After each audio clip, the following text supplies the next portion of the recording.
Welcome back, everybody, to a short hangout here on my channel. I want to welcome everybody here today. Certainly, I'm glad to have you here. For those people who are in the restreaming audience, I'm glad to have you here also. And I want to talk about something that has happened in the last few days that is getting major buzz around the country, and many people are weighing in on it.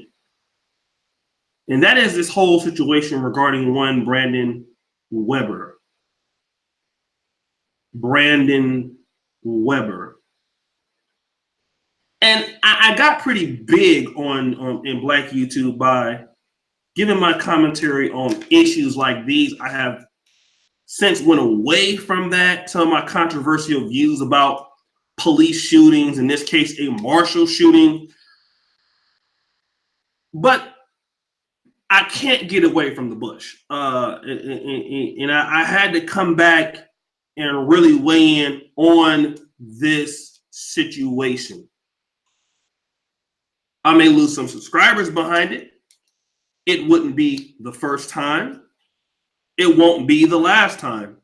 But the question I want to ask those of you who are in the chat today, should Memphis be rioting over Brandon Weber's death?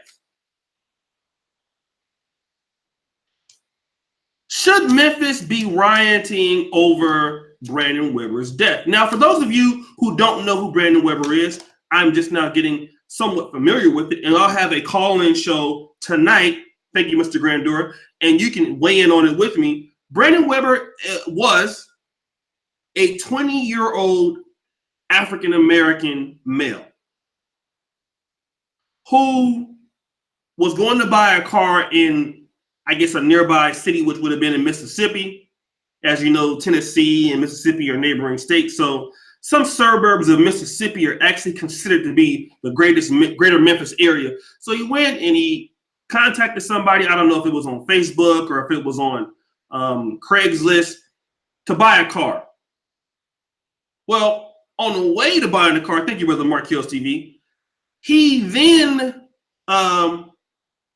got into such a conflict that he robbed the person and then shot them. Or he shot the person 5 times, but that person survived.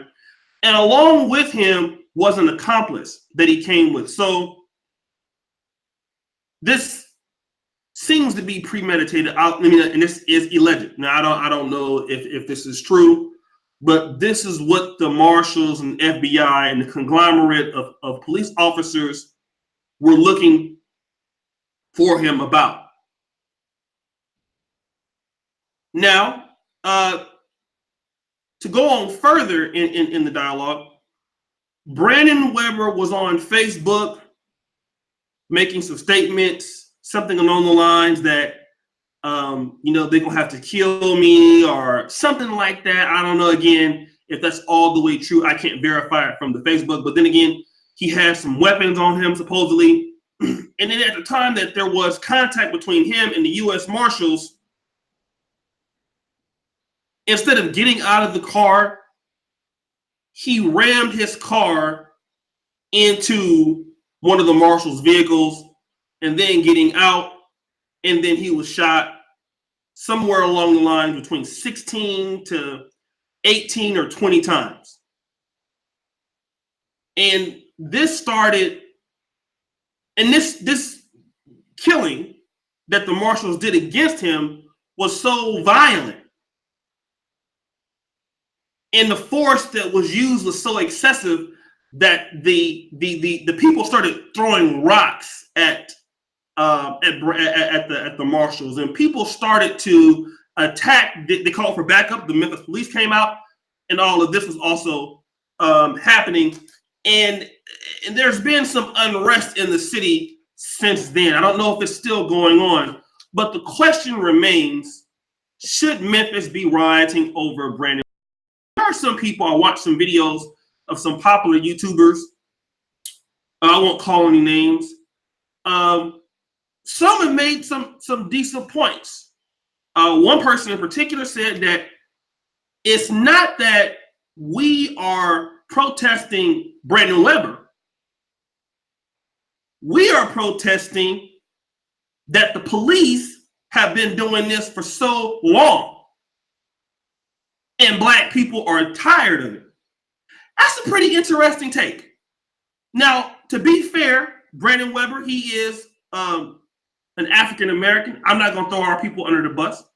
I've since kind of went away from that and been living overseas for such a long time.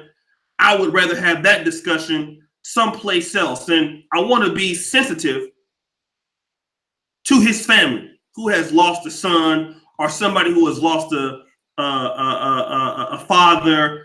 Because no matter what the situation is that he did, that is somebody's child. And I don't want to come on here to YouTube to try to, basically get views off of somebody else's death and glorifying that. I'm not going to take that right. I've made a video like this before and I regret it. So I'm not going to do that now. But my question is this. I never grew up in the segregated South, right? And although Memphis segregation ended, this is the city that Martin Luther King was killed. I don't know what police injustices have been done to Blacks in Memphis. I know that there's historically been a lot of problems, so I don't know the climate. I grew up in California where racism was there, but maybe not as bad as it was in Memphis. So I don't know the climate and the mentality of how the people feel about the police or the marshals there. I don't know. I'm assuming that it might be similar to everywhere else, but I don't necessarily know about Memphis. I do know Memphis is one of the most dangerous cities in America. I do know that. Memphis is a heavily Democratic city with a failing everything. Ran majority by Blacks. I do know that. But here's what I want to know. If you're rioting behind what happened to Brandon Weber, let's say you don't agree with it, you think it was too much force, and you agree with the rock throwing. My question is to you, where does it lead? That's the question. The question is, where does it get you? This is the question I would ask anybody that has been under a situation where there has been Ferguson, Missouri, where there has been situations like that. I want to know, where does it lead you at the end of the day? And as African Americans, this is a question that we must ask. Because there have been many instances where African Americans have threw rocks at the police officers. They have happened in Baltimore. All of these things can happen, and you can make this heroic stand for the social media. And then further on up the road, you're back in the same position in which you complain about.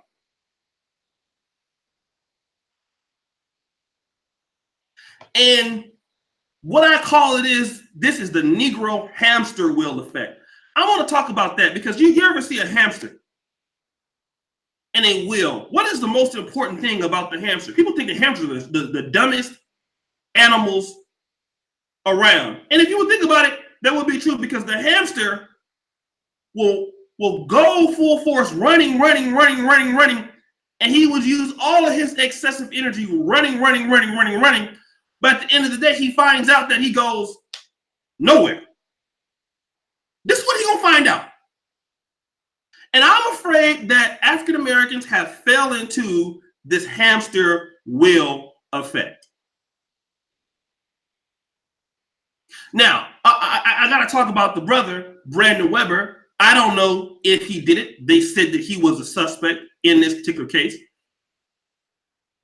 that he could have shot this person. I'm not sure. I don't have the evidence, and I can't speak to that. But I also found out that this brother was a student at the University of Memphis. A student at the University of Memphis, which is, very good academic school in Tennessee. Anthony Hardaway went there. Pretty good sports program. Derrick Rose. It has a really good law school in the state of Tennessee. University of Memphis is not a run-over school. So you have to do things like take an SAT test or an ACT test to get in. So you are a young brother going to the University of Memphis. Now, the question that I want to say for anybody in situations like this, if he did do it,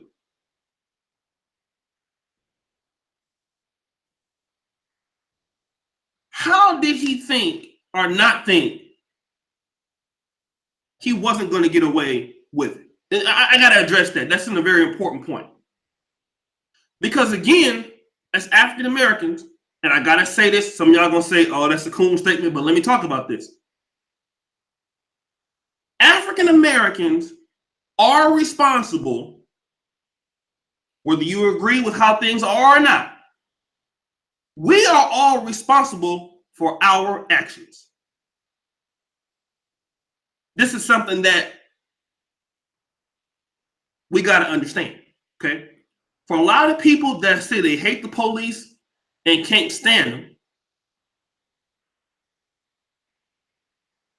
I got to deal with, if this is the true situation, well, brother, how did you premeditate something like this where the person got your phone number, they know who you are if he did it,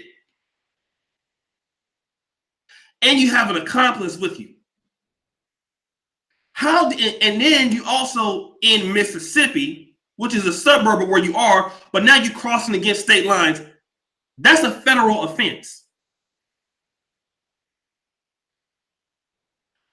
And you go to University of Memphis. Brother, how did you not know that this was not a good idea?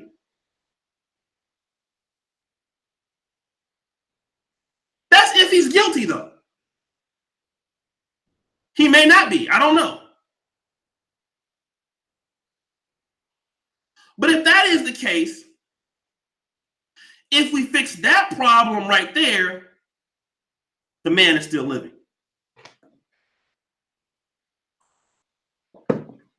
He's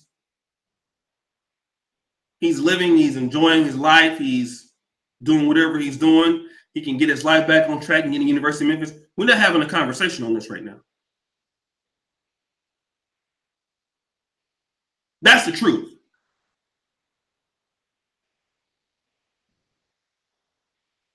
Now, some people are going to say the system has created it so where we have these situations in which people come up and do crimes like this. It's created. This is all a good argument that a lot of people use. And I would agree to a certain extent. But here's the situation. There are many people that come up from poor environments. There are many Black people who come up from ghetto environments. There are many Black people who come up from dysfunctional environments and don't go around robbing and killing people allegedly. Damn near 81% of Blacks are born without a single mom. If you go to any Black college graduation, you go to Morehouse, you go to Howard, you go to Spelman, you go to any kind of predominantly white institution, what you're going to see graduating in classes is sons of crackheads, sons of dope fiends. Mama was a prostitute. Mama was on drugs. I can tell you that. My daddy was on drugs. You know, I remember in 1986, my dad got shot 5 times by the Santana Block Crips right there on Santa Fe. That don't give me the excuse to go out and rob anybody, though.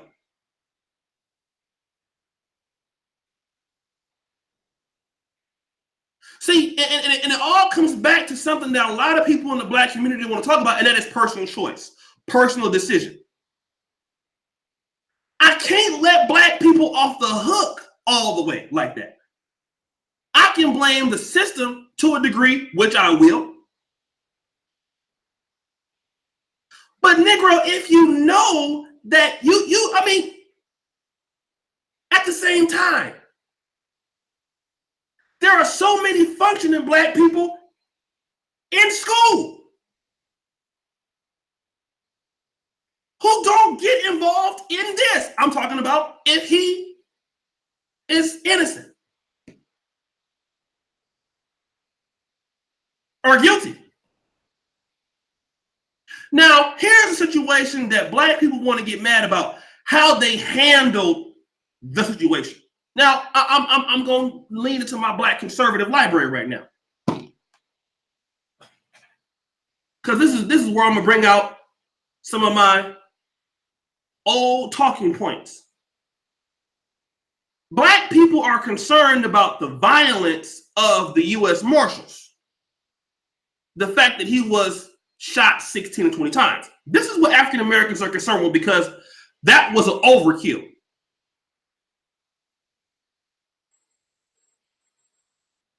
That was an overkill. Black people tend to be very triggered on things after something like that dramatically happens. This is typically what happens with Black Americans. It was too much force. It was excessive force. Why couldn't they tase them? Why couldn't they do this? Why couldn't they do that?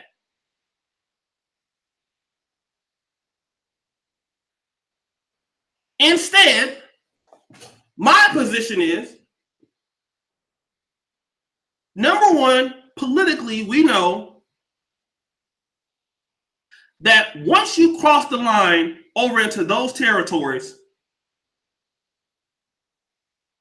you are not really protected against the law. You're just not. We gotta agree to that. Okay. We're not necessarily so unified where we can actually sometimes be treated with dignity. I'll agree. Sometimes people will treat us in those situations when we are wanted for this worse than animals. You will get no argument from me. But why isn't Black America more concerned about the path that one crosses before they even get into the life of crime? That's my concern. See, because I believe that prevention is better than diagnosis. See, when one is coming up in certain situations,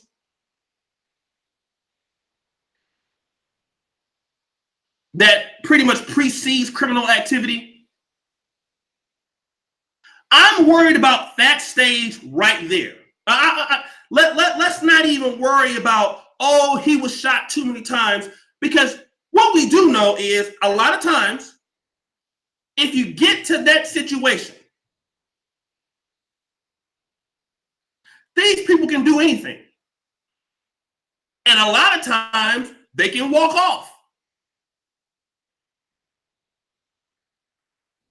So one thing that we can do is let's take the measure of, okay, since this is how it is, until we can do better and get more unified, what are we doing in the preventive stages to stop African American men from encountering the police? We don't put the effort into stopping African Americans into encountering the police as a community. We don't. We put the effort into marching after the police has killed somebody that has criminal past. We are there a day late and a dollar short. And then at the same time, you want people to respect you as a community. I'm sorry, it don't work that way. What I'm gonna say right now is gonna offend everybody. I don't care. I really don't. I don't care what you think. I don't care how you feel. But the truth is the truth. The truth is that is when Black people care, after the death. Then you care for, I don't know, a week or two. And then after, it then went over, you back in the club popping bottles. I'm concerned about any African-American man even getting a felony, because some people will say this, well, it didn't need to cost him his life. They could have arrested him and took him to jail. Okay, take him to jail for what? 20, 30 years?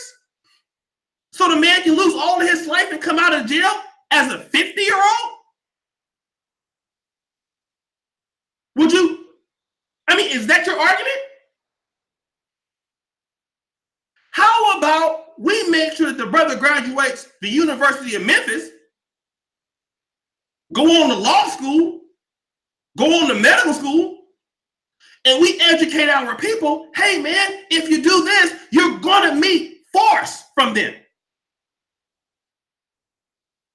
We need to tell you this when you are young. And not having a fake outrage when a brother gets shot by the goddamn U.S. Marshals, and now you got something to say. I don't buy that, man. I'm against that. And it's a shame.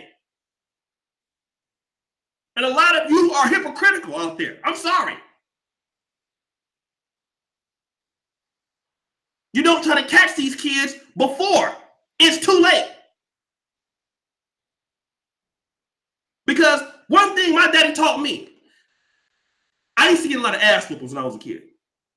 I didn't understand why. Well, I was bad, right? But he said, listen, man, the reason why I'm doing this, if I don't get you, if I don't teach you, the world is going to teach you. The people in the police cells or the jail cells don't teach you. Because you're going to have to listen to somebody. You can start with me. You're going to listen to the police. And if you get in jail, you're going to be somebody you're going to listen to somebody. So let me get to you first. Let me let you know right now, while you're young, that you can't do that. And then I got to go back to what's up with the parenting. See, the accountability is not just, because the U.S. Marshals and the police, you know what they're there for. We know who's in the jail cells. It's us, right? We know that. We know that the system is against blacks in America. That's not what I'm arguing right now. You will never get no argument from me. Everybody knows that. But who's the parents?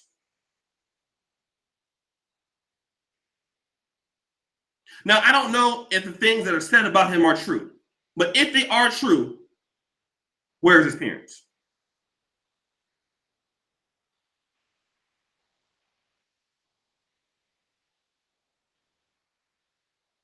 And a young man, if he was going this way, he had a child that will now not have a father. Now, obviously, he's smart to get to the University of Memphis, but where are the parents? See, these are the things that black people themselves can be fixing. You know that the police is against you. You know that they will use excessive force. Okay? You know they will shoot you 16 or 20 times. Brothers, I tell you black men all the time, you brothers know.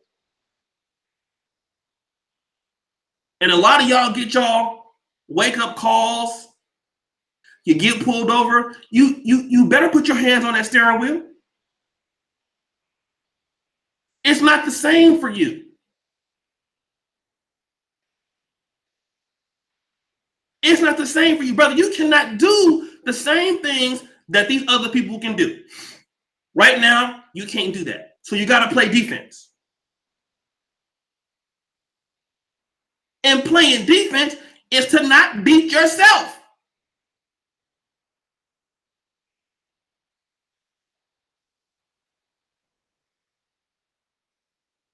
So my thing is this. Instead of rioting, we got to understand this, people. When we do things like this, and if all that is alleged against the young man is true, people look at the black community and say, oh man, what? How can you respect a group of people like that? I'm just letting you know. How can you respect a group of people like this?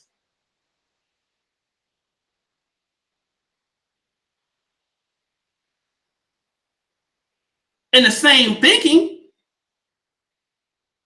is why people come into certain black communities and do what they do. People don't tend to respect people like this because everybody else, they have a plan with dealing with certain situations like this. And if African Americans feel like you have injustice against you, here's a thought. Number one, what are we doing politically and financially on a local level to give our people a chance to buy up judges or to buy whatever? All of these things that we should be doing, which we could have a better situation on. Why do we do that? That's number one. Number two, what are we doing to create better situations for black boys? What up, Brother Gypsy?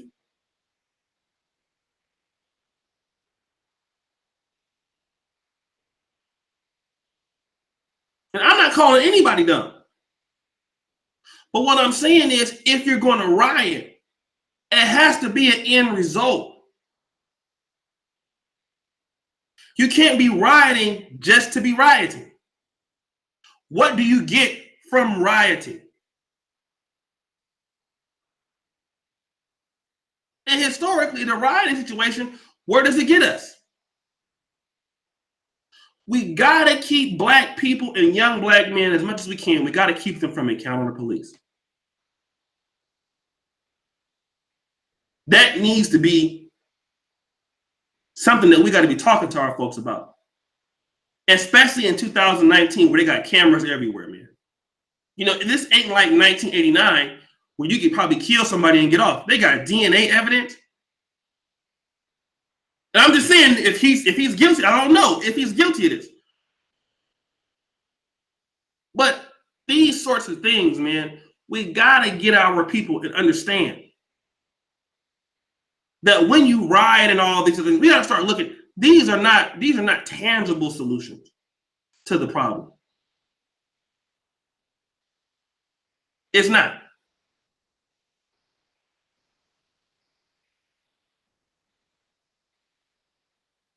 So, in my opinion, if this rioting is something that will lead to a tangible solution where it helps African Americans, I'm all for it.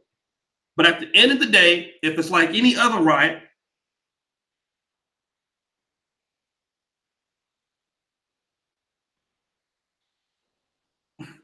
I just don't know. I don't know. And again, I'm not here to down the brother, man. I don't know him, you know. But really, we got to really start to be smart about this thing. Okay, we got to be smart. We got to look at how other groups are moving in the United States. We got to look at how, you know, even in Tennessee, in Memphis, it's becoming much more Hispanic. It's becoming much more Arab. All right. While we're out here rioting, okay, immigrant groups are coming into Memphis. We only got so many black cities left. And black cities have been failing all across the United States. Memphis, one of the worst cities in the world. Philadelphia, Detroit. Nobody in here says, I want to move to Memphis. And that's another thing. What's going on with this black incompetence in these places, man?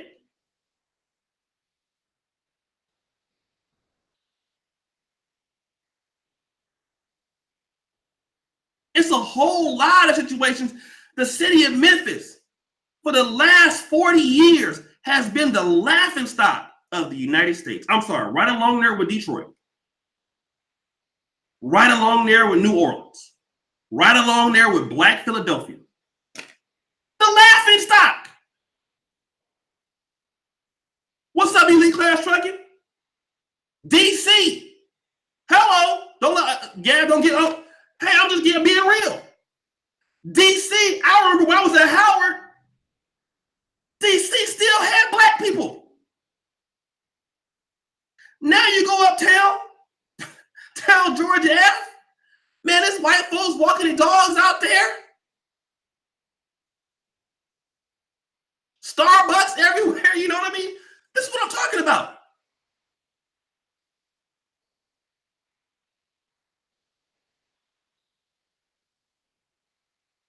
I know Memphis got FedEx. They have other things. What are these black politicians doing? Okay? And cities like Memphis that are having this, again, heavily Democratic places. Failing school, Baltimore, failing school systems. So this is what I'm saying. I'm not here to complain, right? But black people that live in these areas, you have to protect your children from these situations. Taking your ass out there to rock.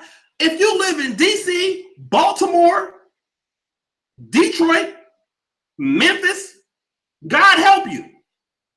Black Philadelphia, God help you. I feel sorry for you. I do. Atlanta, I really feel sorry for you then. You are dealing with incompetent, a lot of times African-American politicians. New Orleans, I feel sorry for you. You got to protect your children from those corrupt politicians and all of these other things, the gangs, the drugs.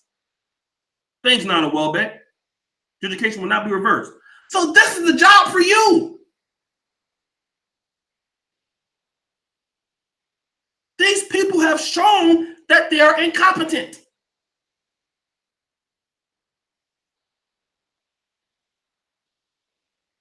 Because what happened? I think Baltimore, a few years back, Baltimore got something like $600 or $700 million to bring in new jobs, to recruit different factories there. And what ended up happening? Somehow they messed the money up, something like that.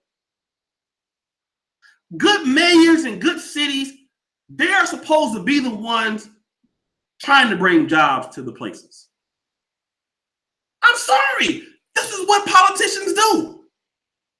Nipsey Hussle, I'm gonna say this, is gonna be quite controversial, but I gotta say it. Nipsey Hussle was doing more in the city of Los Angeles than goddamn black mayors do in Detroit, in Philadelphia. How is Nipsey Hussle doing more strategically?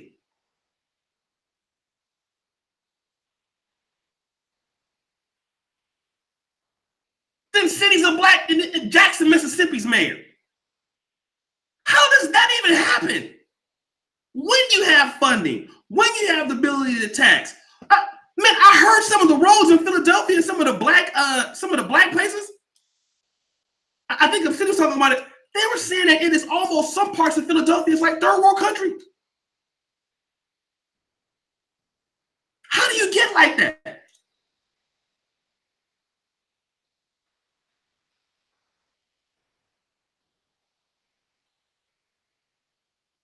Cleveland? Come on, man. This is the epidemic of Brandon Weber. Is not, the thing about it is this. We've all seen this story before. Different person, different name, same story. And every year, black people want to get mad at the outcome. Thank you, Brother Gabe, man. But what about stopping it in the beginning? I'm repeating myself. You have to be willing to stop things before it gets too bad. That's why we tell people all the time, black people got to work together. Black men got to work together. Everybody got to try to help each other out. Why? Like the little business shows that we have, little things like that. We're only a group of people. We're small, right? But we have to be the people that educate our own folks. And this is why I don't understand. You got to put in the work. Nobody is going to educate your goddamn kids but you. They're just not. The white man is not going to tell your kids how to start businesses. He's not going to tell you how to do. He's just not going to do that.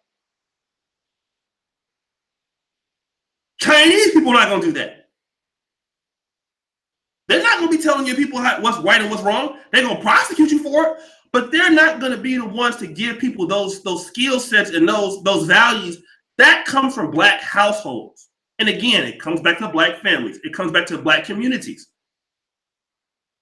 So if you want to get mad, we, as much as the system fails, everybody, we fail our own people too. Every day. Because we know the results.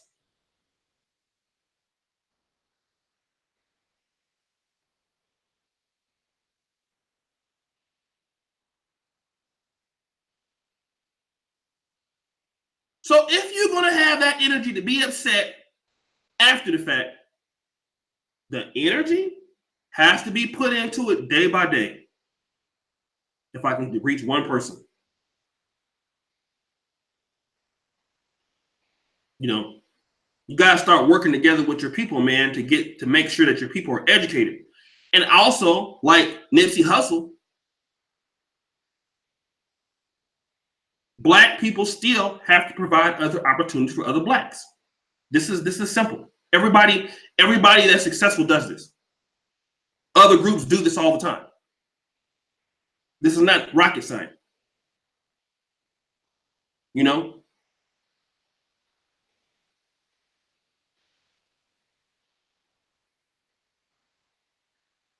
This is not rocket science.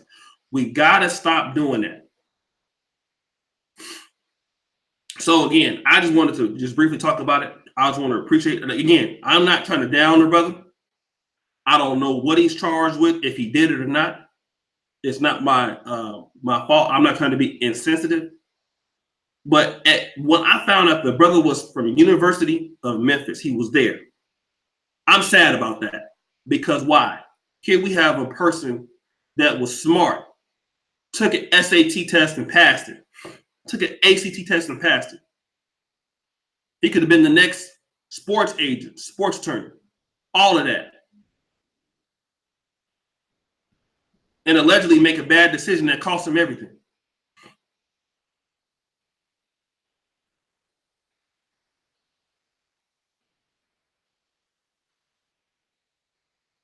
And again, I will say this. If you want to put energy into blaming the system, which we already know what the hold on a second, man. Hold on a second. Let me go to this dude, constitutional juror. This dude, he stays bothering me on Instagram, messaging me on Instagram. He's a troll. Don't listen to him.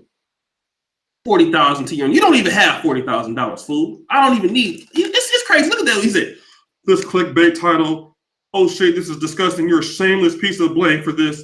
I can't believe I considering investing 40,000 to your. I don't need your money. How you gonna invest something I don't need? I ain't never asked you for nothing, nigga. I was gonna give you $40,000. I was gonna give you more. You can't give me nothing. What are you talking about? I don't need nothing from you. I was gonna give you 40 jujubes and some gummy bears. I was gonna give you a 40 Glock mixtape. I was gonna give you 40 vitamin C pills. I was going to give you 40 Hoteps and Op t-shirts. I was going to give you a 49ers jersey with Raider writing on it. If you'll shut your ass up. I mean, he just wants so much attention from me, man. I know you owe me, man. I know you're a fan, dog. I know you're a fan. I know you're a fan. You know. But again, personal accountability is what stops Blacks from encountering the police as much. Now I can understand, certain situations, but African Americans,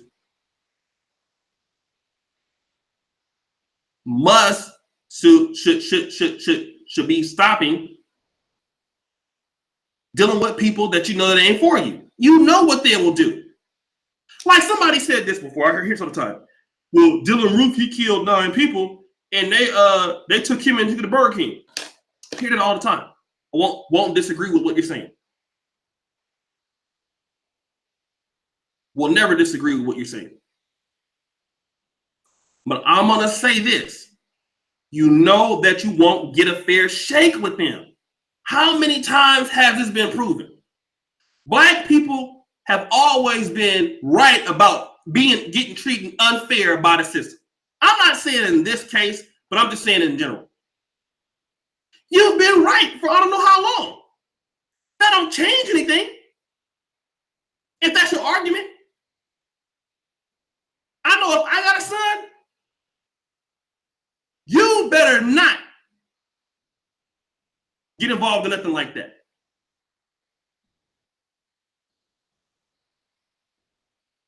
And that's all I'm saying.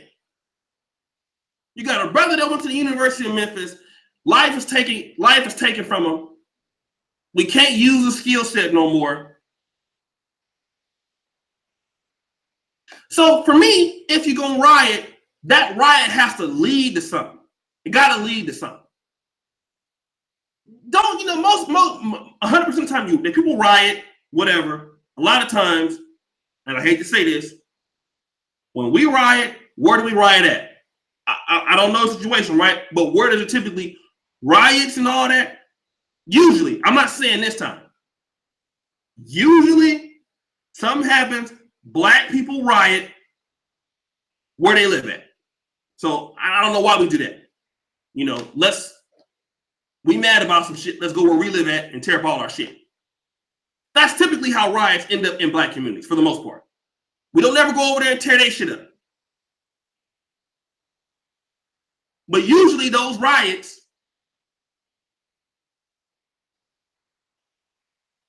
it don't change the condition because we still having the same situation again. So that strategy, is it long-standing? That's my question. Is it a long-standing strategy? I don't think so. If it's a strategy that works, I will be for it. I will say, well, shit, tear all up. If it's something that works, then I'm for it.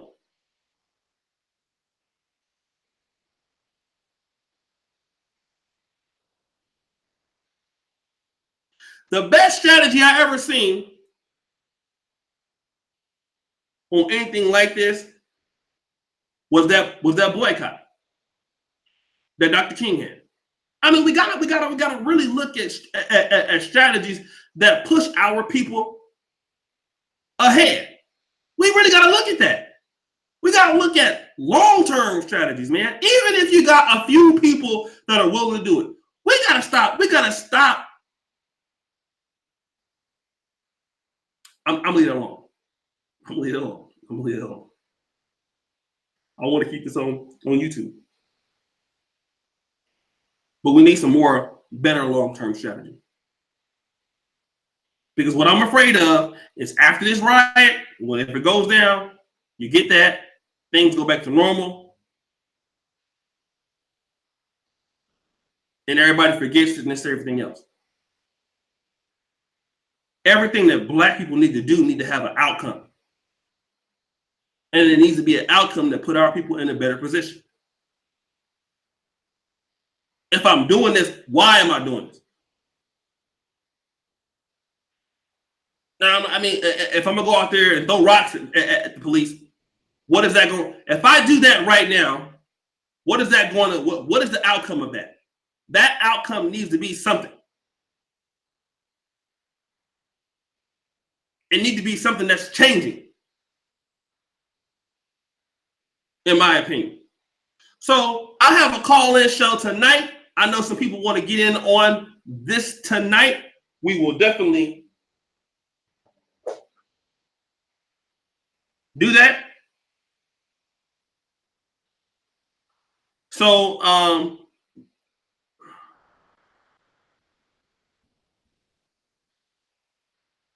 So, guys, I really appreciate everybody. Let me shout out some of the super chats. I wasn't Negro man be always messaging me on Instagram. Do a video about this. Do a video about that. I had 40,000. I had 40,000 E40 Summer Jam ticket stubs. Hold on a second. I'm listening to you niggas. I don't care about none of y'all who don't like my politics. I think I care about what you be thinking about. I'm a man. I say what I feel like saying, and if you don't like it, you can get the hell on. That's how I feel. Ain't here to make you Negroes happy. I call it like I see it. I've been call it like I see it. That's how I got so damn popular on YouTube. What up, Ramil Lamir? Thank you, brother. So I call it like I see it.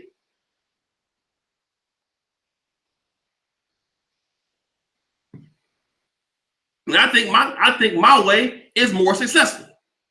My strategy, I think, is better. So that's what I think.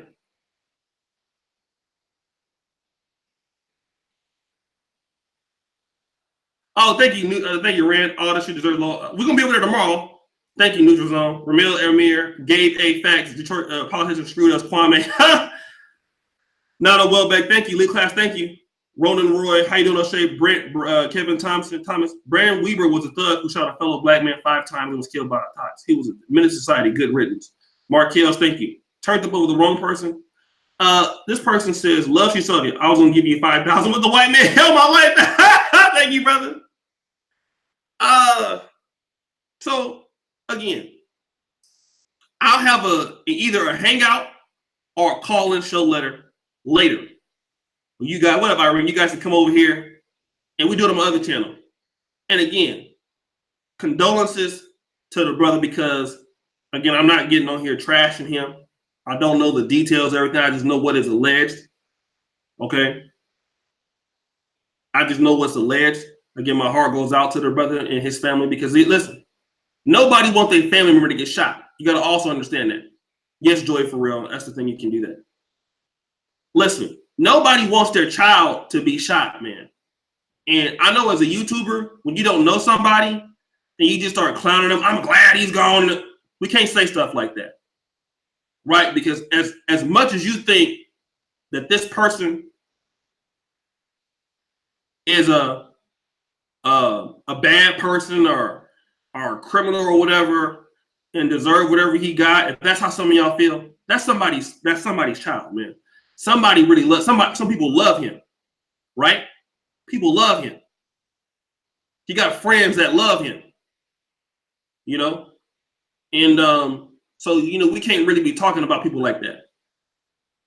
And just dissing on people and whatever, because we don't know the whole situation. We don't know everything that happened. And, I'm not about just trashing the brother because, he could have possibly made a mistake, but you can't be going in. Thank you, Silent Sir. Talking, and this is one of our people too, man. It's African American, right? I believe he's one of our people. And that's another thing that I want to say. We can't be just dogging our folks out like that just because they might, and it could be whatever you're saying about them. But once you do it, everybody else will start doing it.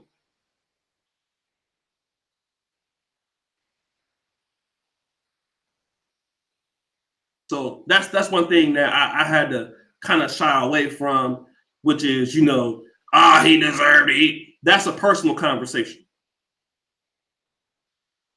Everything ain't for YouTube. Lake Dodge, correct? No, he not. So yeah, we gotta start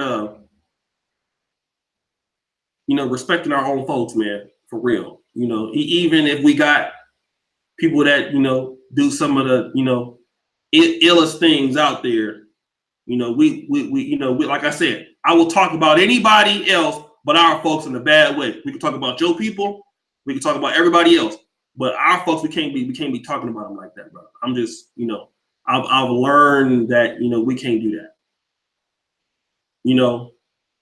We can't do that. We got to have some respect for even the people that, you know, we don't think should deserve it sometimes. And it's not because you have to like them. It's just because you want to teach other people that they can't do that to you. And if you have a certain level of respect for your people, they don't have it. You got to force folks like that. So, anyways, peace out. Thanks everybody for being here. Lake Dodge. See, you got no problem with Craig, man. Shout out to Lake Dodge. And Craig is cool. Yeah. So tonight, I'll send out the email. We'll do this.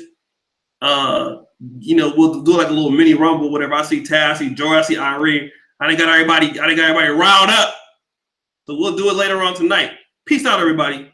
And also, guys, let me do this real quick. The site is momentarily down right now, right? Like, oh, let me just say this real quick. Man, the Manosphere Awards. I got to give you guys some props, man. Don't leave just yet. Don't leave just yet.